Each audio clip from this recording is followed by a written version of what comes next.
जय श्रीमन नारायण। आप सभी को पद्मिनी एकादशी व्रत की हार्दिक शुभकामनाएं।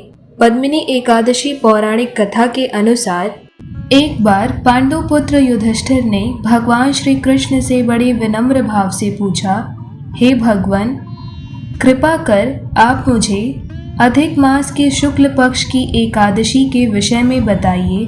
उसका नाम क्या है तथा व्रत की विधि क्या है, इसमें किस देवता की पूजा की जाती है और इस एकादशी के व्रत से क्या लाभ मिलता है। तब महाराज युधिष्ठिर का यह प्रश्न सुनकर भगवान श्री कृष्ण बोले, हे पार्थ, अधिक मास की एकादशी अनेक पुण्यों को देने वाली है। उस एकादशी का नाम पद्मिनी और कमला है। इस एकादशी के व्रत से मनुष्य विष्णु लोक को जाता है। यह अनेक पापों को नष्ट करने वाली तथा मुक्ति और भक्ति प्रदान करने वाली है। इसके फल व गुणों को ध्यान पूर्वक सुनो। दशमी के दिन व्रत शुरू करना चाहिए। एकादशी के दिन प्रातः नित्य क्रिया से निवृत्त होकर पुण्य क्षेत्र में स्नान करने चले जाना चाहिए। उस समय गोबर, मृत्तिका, तिल, कुश तथा आमल की चूड़ से विधि पूर्वक स्नान करना चाहिए। फिर स्नान करने से पहले शरीर में मिट्टी लगाते हुए उसी से प्रार्थना करनी चाहिए कि हे मृतिके, मैं तुमको नमस्कार करता हूँ। तुम्हारे स्पर्श से मेरा शरीर पवित्र हो।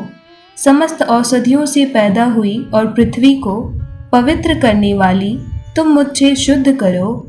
ब्रह्मा के थूक से पैदा होने वाली तुम मेरे शरीर को छूकर मुझे पवित्र करो। हे शंख चक्र गदाधारी देवों के देव जगन्नाथ, आप मुझे स्नान के लिए आज्ञा दीजिए। इसके उपरांत वरुण मंत्र को जप कर पवित्र तीर्थों के अभाव में उनका स्मरण करते हुए किसी तालाब में स्नान करना चाहिए। स्नान करने के पश्चात स्वच्छ और सुंदर वस्त्र धारण करके संध्या तर्पण करके मंदिर में जाकर भगवान की धूप, दीप, नैवेद्य, पुष्प, केसर आदि से पूजा करनी चाहिए। उसके उपरांत भगवान के सम्मुख नृत्य गान आदि करना चाहिए।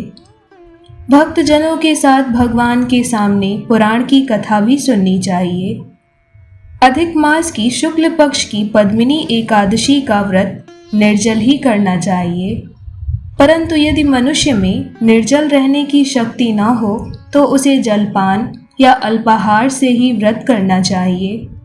फिर रात्रि में जागरण करके नृत्य और गान करके भगवान श्री हरि का स्मरण करते रहना चाहिए। प्रति पहर मनुष्य को भगवान श्री हरि या भगवान शिव की पूजा करनी चाहिए। पहले पहर में भगवान को नारियल, दूसरे में बिल्व फल, तीसरे में सीताफल और चौथे में सुपारी, नारंगी अर्पण करना चाहिए।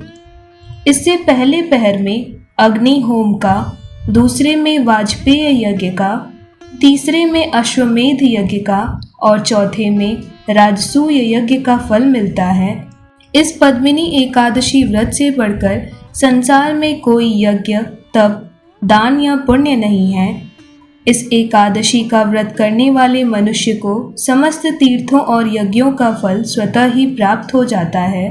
इस तरह से सूर्योदय तक जागरण करना चाहिए और स्नान करके ब्राह्मणों को भोजन कराना चाहिए। इस प्रकार जो मनुष्य विधि पूर्वक भगवान श्री हरिहर की पूजा तथा व्रत करते हैं, उनका जन्म सफल होता है और वे इस लोक में अनेक सुखों को भोग कर अंत में भगवान विष्णु के परम धाम विष्णु लोक को जाते हैं। हे पांडु पुत्र धर्मराज युधिष्ठिर, मैंने तुम्हें इस प्रकार पद्मिनी एकादशी के व्रत की संपूर्ण विधि बताई।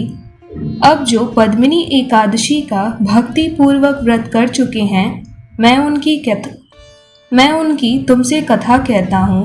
तुम उसे ध्यान पूर्वक श्रवण करो, क्योंकि इस कथा को श्रवण करके ही मनुष्य पद्मिनी एकादशी का व्रत पूरा कर सकता है। तो इसीलिए तुम भी एकाग्रचित होकर इसे सुनो। यह सुंदर कथा पुलत्स्य जी ने श्री नारद जी से कही थी। एक समय कार्तवीर्य ने रावण को अपने बंदी गृह में बंद कर लिया। उसे मुनि पुलत्स्य जी ने कार्तवीर्य से विनय करके छुड़ाया। इस घटना को सुनकर नारद जी ने पुलत्स्य जी से पूछा, हे महाराज, उस मायावी रावण को जिसने समस्त देवताओं सहित इंद्र को जीत लिया, कार्तवीर्य ने किस प्रकार जीता?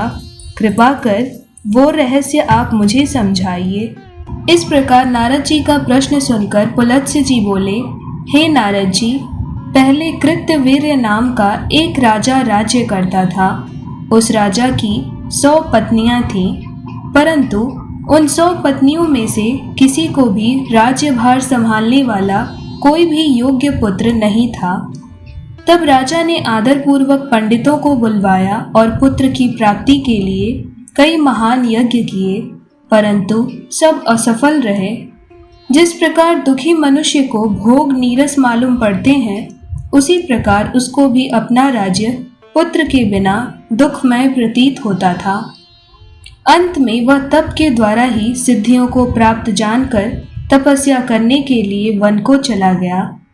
उसकी स्त्री भी हरिश्चंद्र की पुत्री प्रमदा वस्त्रालंकारों को त्याग कर अपने पति के साथ गंधमादन पर्वत पर चली गई। उस स्थान पर इन लोगों ने 10,000 वर्ष तक तपस्या की, परंतु सिद्धियां प्राप्त न हो सकी। राजा के शरीर में केवल हड्डियां ही रह गईं। तब अपने पति की यह दशा देखकर पत्नी प्रमदा ने विनय सहित महासती देवी अनुसुईया से पूछा, हे देवी, मेरे पतिदेव को तपस्या करते हुए 10,000 वर्ष बीत गए, परंतु अभी तक भगवान प्रसन्न नहीं हुए हैं जिससे मुझे पुत्र प्राप्त हो सके। इसका क्या कारण है? तब प्रमदा का यह प्रश्न सुनकर इस पर अनुसुईया देवी बोली, हे देवी, अधिक मास में जो कि 36 महीने के बाद आता है, उसमें 2 महान एकादशियां आती हैं। उसमें जो शुक्ल पक्ष की एकादशी है, जिसका नाम पद्मिनी और कमला है, उसके व्रत और जागरण करने से अवश्य ही भगवान श्रीहरि तुम्हें पुत्र रत्न प्राप्ति का आशीर्वाद देंगे। तुम अपने पति के साथ अधिक मास के शुक्ल पक्ष में आने वाली परम पुण्यदायी पद्मिनी एकादशी का व्रत करो। अवश्य ही इससे तुम्हारी जो भी मनोकामना है, पुत्र इच्छा की प्राप्ति है, वो पूर्ण हो जाएगी। इसके पश्चात देवी अनुसुईया ने पद्मिनी एकादशी व्रत की संपूर्ण विधि बताई। राजा और उनकी पत्नी प्रमदा ने पद्मिनी एकादशी का विधि पूर्वक व्रत किया और रात्रि में जागरण भी किया। इससे भगवान विष्णु उन पर बहुत प्रसन्न हुए और वरदान मांगने के लिए कहा। तब रानी ने कहा, हे श्री हरि, आप कृपा कर यह वरदान मेरे पति को दीजिए।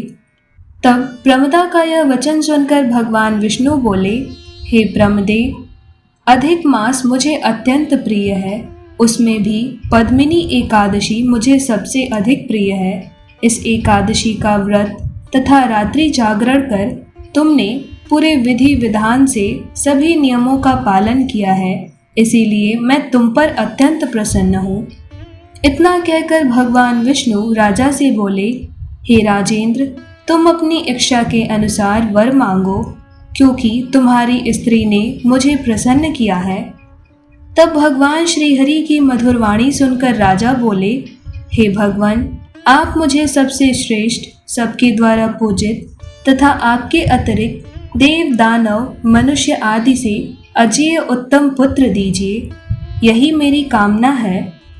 तब भगवान श्रीहरि तथास्तु कहकर अंतर्ध्यान हो गए। उसके बाद वे दोनों पति पत्नी अपने राज्य को वापस आ गए। उन्हीं के यहाँ कार्तवीर्य नाम का पुत्र उत्पन्न हुआ। वे भगवान के अतिरिक्त सबसे अजेय थे। इन्होंने रावण को जीत लिया था। यह सब पद्मिनी एकादशी के व्रत का प्रभाव था। अंत में पुलत्स्य ऋषि श्री नारद जी से कहते हैं, हे नारद, जो भी मनुष्य अधिक मास के शुक्ल पक्ष की इस पद्मिनी एकादशी का निष्ठापूर्वक पालन करते हैं, व्रत करते हैं और इस कथा को पढ़ते या फिर सुनते हैं, वे भी यश के भागी होकर श्री हरि के नित्य धाम विष्णु लोक को निश्चित ही प्राप्त हो जाते हैं। भक्तों, इस प्रकार भगवान श्री कृष्ण ने महाराज युधिष्ठिर को पुरुषोत्तम मास के पद्मिनी एकादशी की विधि और व्रत कथा सुनाई। अंत में भगवान श्री कृष्ण युधिष्ठिर से कहते हैं कि हे पांडु नंदन युधिष्ठिर, यह मैंने तुमसे अधिक मास के शुक्ल पक्ष में आने वाली परम पवित्र पद्मिनी एकादशी का दिव्य व्रत, विधि और कथा बताई। यह एकादशी समस्त पापों का नाश करने वाली, दुखों को हरने वाली और भक्त को भगवान विष्णु की कृपा प्रदान करने वाली है। जो मनुष्य भी श्रद्धा पूर्वक, विश्वास और भक्ति भाव से इस एकादशी का व्रत करता है, वह केवल सांसारिक सुख ही नहीं बल्कि अंत समय में विष्णु लोक को भी प्राप्त करता है। इसीलिए हे अर्जुन, इस परम पवित्र पुरुषोत्तम मास की एकादशी का व्रत हर मनुष्य को अवश्य करना चाहिए और दूसरों को भी इसकी महिमा अवश्य सुनानी चाहिए। जो भक्त इस एकादशी व्रत की कथा को निष्ठा पूर्वक, ध्यान पूर्वक सुनता या सुनाता है, वह अंत में भगवान श्री हरि के दिव्य धाम को प्राप्त होकर जन्म मरण के बंधन से सदा सदा के लिए मुक्त हो जाता है। भक्तों, इसीलिए पद्मिनी एकादशी केवल एक व्रत नहीं बल्कि यह भगवान श्री हरि तक पहुंचने का एक दिव्य सेतु है। यह वह पावन तिथि है जिसमें किया गया एक छोटा सा भक्ति भाव भी अनंत गुना होकर भगवान तक पहुंचता है। शास्त्रों में कहा गया है कि जैसे कमल कीचड़ में रहकर भी निर्मल रहता है, उसी प्रकार जो भक्त अधिक मास की इस परम पवित्र पद्मिनी एकादशी का व्रत करता है, वह संसार के मोह और पापों के बीच रहकर भी भीतर से पवित्र हो जाता है। इस एकादशी की सबसे विशेषता यही है कि यह केवल धन, सुख या संतान देने वाली ही नहीं बल्कि सोई हुई भक्ति को जगाने वाली एकादशी मानी गई है। इस पवित्र दिन पर जिस घर में हरिनाम, दीपक, तुलसी पूजन और भगवान विष्णु का स्मरण होता है, वहाँ धीरे धीरे कलह समाप्त हो जाते हैं और मन में, परिवार में अद्भुत शांति आती है। अतः भक्तों, इस दिव्य एकादशी पर केवल उपवास ही नहीं बल्कि अपने मन को भी भगवान श्री हरि के चरणों में समर्पित करिए। हो सकता है संसार आपको भूल जाए, लेकिन इस दिन किया गया श्री हरि का स्मरण कभी भी व्यर्थ नहीं जाता। पद्मिनी एकादशी का पुण्य भक्त के साथ जन्मों जन्मांतर तक साथ चलता रहता है और अंत में उसे भगवान विष्णु के श्री चरणों में स्थान प्रदान कराता है। तो प्रेम से बोलिए जय श्रीमन नारायण।